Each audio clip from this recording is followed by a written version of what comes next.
elections. From the presidential to the senatorial to the Federal House of Representatives, governorship, State House of Reps, the conversation is intense, the analysis is precise, and you don't want to miss any of the news. Stay tuned to Eagles FM 102.3 Abuja for all the updates and join our anchors as well as our analysts. Trust me, you don't want to miss any of this.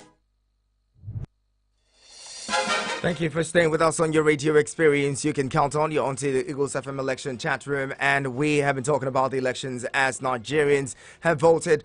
Nigerians' vote went out to the polls on the 25th of February. Well, today's 27th, and only one state has been declared by the chief, returning officer of the election.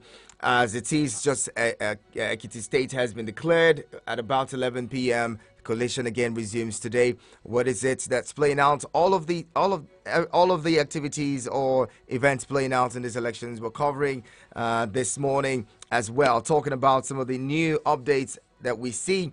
I told you earlier that in Cross River State, Governor Ben Ayade may have lost his senatorial bid to the sitting representative, or rather senator in that state, the incumbent senator in that Cross River North senatorial district. Also, the Senate president may be returning to the Senate as well, as he has won the Yobe North senatorial seat in the Senate. Well, my guest has been Busayo Morakinyo, who is helping us understand some of the things that's going on, sharing thoughts with us as well. You too can be a part of the conversation.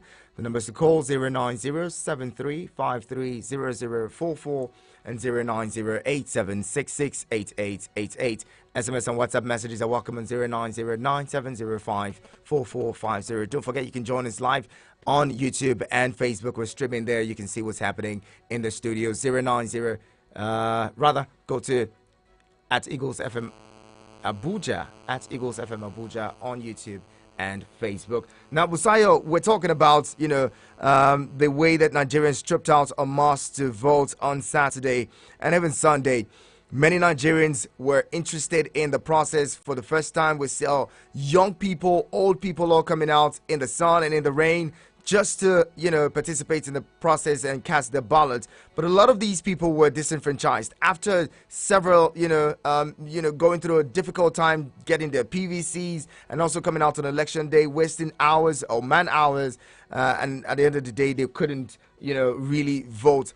What do you make of this? The fact that in 2019 and even 2015, we were said to have, low voter turnout because just about 30% of the registered voters, participated in the process. Perhaps we've been looking at the wrong data when we talk about voter apathy in the country. What do you make of that? I mean, for this last election, I mean, you could see the crowd. You could feel in my polling unit, for example, which registered a little above 700 people. I think about 600 plus people came out, to cast their votes. And unfortunately, I came out at 8:30. I voted at 4:46, 4:45. 11, we had over 30 people that had not yet cast their votes. 11 p.m. 11 p.m. INEC says that they don't have ballot papers again. So it had to take a deliberate negotiation with those people because they wanted to vote. They've gone through the hurdles to register. They've gone through the hurdles to collect their PVC. They've gone through the hurdles to stand on the line, up until 11 p.m. And you're saying they shouldn't vote because, I mean, my polling unit was quite organized. Everybody picked a number when they came in. And so everyone that was on that number, that had a number, was supposed to vote. Right? INEC came in at about 12:16, and started the process. The process was pretty slow. I was 221. I voted around between 4:40, 4:45, 4:48 between that time, and there were people still waiting to vote. So when we talk about voters apathy sometimes, these are the reasons why people would not even want to go through this hurdle.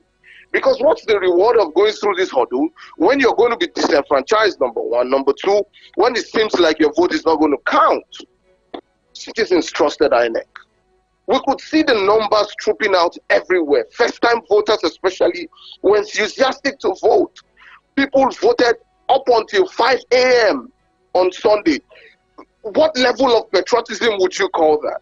Now, when people says to now discover that, their votes are not counting, or they couldn't vote, or they were disenfranchised by the system, you expect them to now come out in the next cycle of election. You must be joking.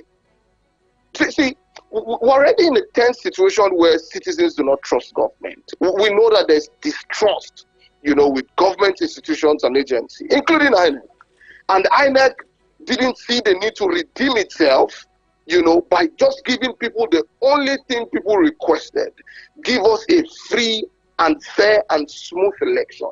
When things begin to go like this, even if INEC is complicit or not, the narrative is simply that INEC sold out the election. And that's the truth. And any political